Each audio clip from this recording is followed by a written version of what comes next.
Yang kita tunggu-tunggu akhirnya tiba. Setelah minggu lalu libur, One Piece chapter 1022 saat ini sudah bisa kita nikmati. Dengan masuknya jagoan-jagoan kita ke medan pertempuran lagi, menjadikan chapter ini sangat luar biasa. Tanpa basa-basi lagi, langsung saja kita ke pembahasan. Chapter ini diberi judul Kemunculan Para Bintang. Dibuka dengan cover page yang menampilkan beberapa suku tontata sedang bermain petak umpet dengan seekor katak di semak-semak tanaman hydrangea. Scenes pertama dimulai dengan menampilkan situasi pertempuran saat ini, di mana perbedaan jumlah di antara kedua pihak mulai menyempit. Selain itu, kita juga diperlihatkan peta kastil Onigashima yang menunjukkan lokasi para Tobiropo yang telah dikalahkan. Tetapi hanya ditunjukkan 3 panel saja, di mana Sasaki, Usu, dan Black Maria yang sedang rebahan tak sadarkan diri, sedangkan Pejuan dan Ultichan tidak diperlihatkan. Kemudian diperlihatkan pula saat ini Pulau Onigashima masih terbang di langit dan sudah mendekati ibu kota bunga. Ditampilkan juga ada sebuah peta kecil yang memperlihatkan bahwa Onigashima sudah menempuh setengah perjalanan dari pesisir pantai Wano ke ibu kota bunga dan akan sampai dalam waktu kurang lebih 15 menit lagi. Dan akhirnya, scenes yang ditunggu-tunggu, Luffy sudah bangkit. Dia berteriak dengan penuh energi dan tubuhnya membengkak setelah memakan makanan yang diberikan Karibo. Beralih ke lantai 3 kastil Kaido yang memperlihatkan duel antara dua ninja, Reizo dan Fukurokuju. Reizo mengeluarkan jurus Ninpo Bunshin no Jutsu, yaitu jurus bayangan, dan Fukurokuju melawannya dengan jurus Ninpo Mimitabu Crackers yang mengontrol daun telinga panjangnya seperti cambuk yang memiliki petasan di ujungnya. Teknik milik Reizo bisa dipatahkannya karena Fukurokuju dengan mengetahui tubuh aslinya, sehingga tubuh aslinya bisa langsung dihajarnya. Dalam duel itu, Reizo bertanya mengapa Fukurokuju memilih untuk melayani Orochi. Fukurokuju pun menjawab, "Aku adalah seorang ninja. Sudah tugasku untuk melayani Shogun dari Wano Kuni. Orang yang kau layani hanyalah hantu. Kau tidak bisa menjadi ninja sejati karena kau tidak dapat menahan perasaan pribadimu."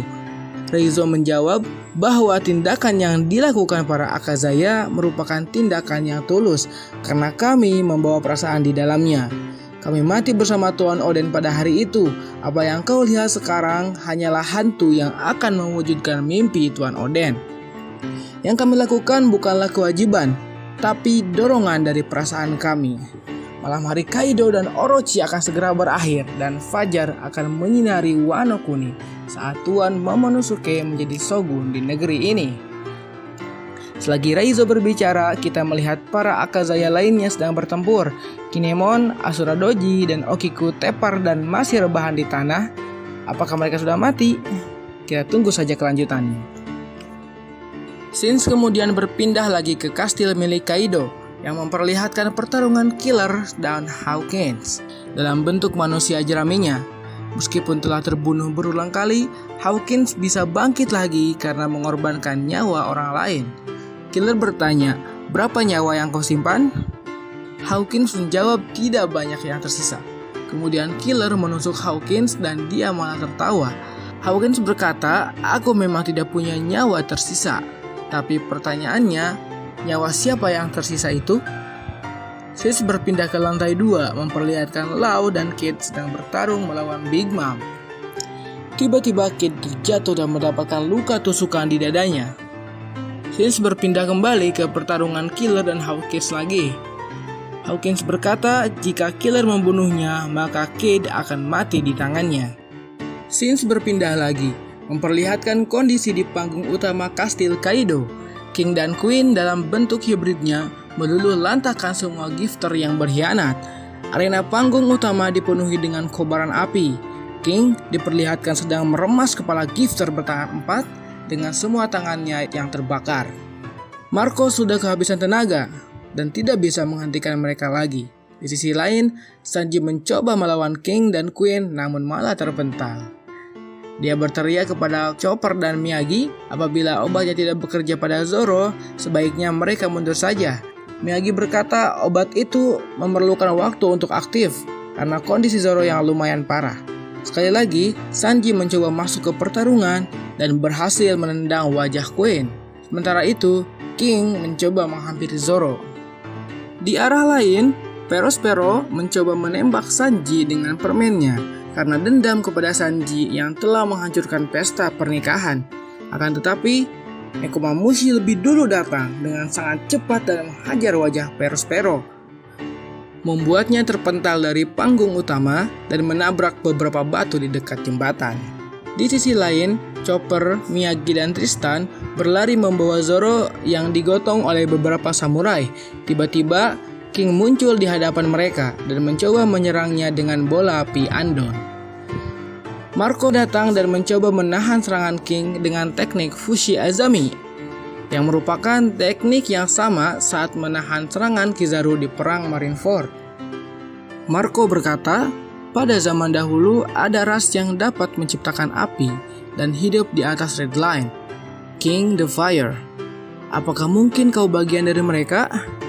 King hanya terdiam dan tidak menjawab. Queen bergerak ke arah King dan mengatakan bahwa Marco sudah kelelahan dan sekarang saatnya untuk membunuhnya. Queen bersiap dengan sinar lasernya dan King dengan bola apinya. Melihat King dan Queen siap menyerang dan ingin membunuhnya, Marco berkata, Oke, aku menyerah. Sudah cukup aku bertarung. Bagianku sudah selesai sampai di sini. Inilah waktunya sang bintang untuk masuk ke area pertunjukan. Saat Marco berkata seperti itu, perban Zoro sudah terbelah dua. Chopper sangat terkejut dan kemudian terdengar dua jurus yang diteriakan.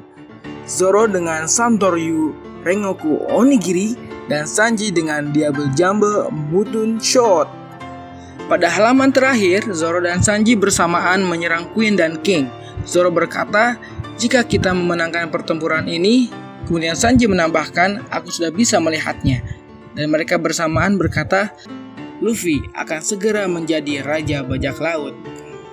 Itulah review dari One Piece chapter 1022. Jika kalian menyukai pembahasan ini, silahkan like dan subscribe agar channel ini bisa berkembang dan dapat memberikan konten lainnya. Sampai jumpa di video selanjutnya.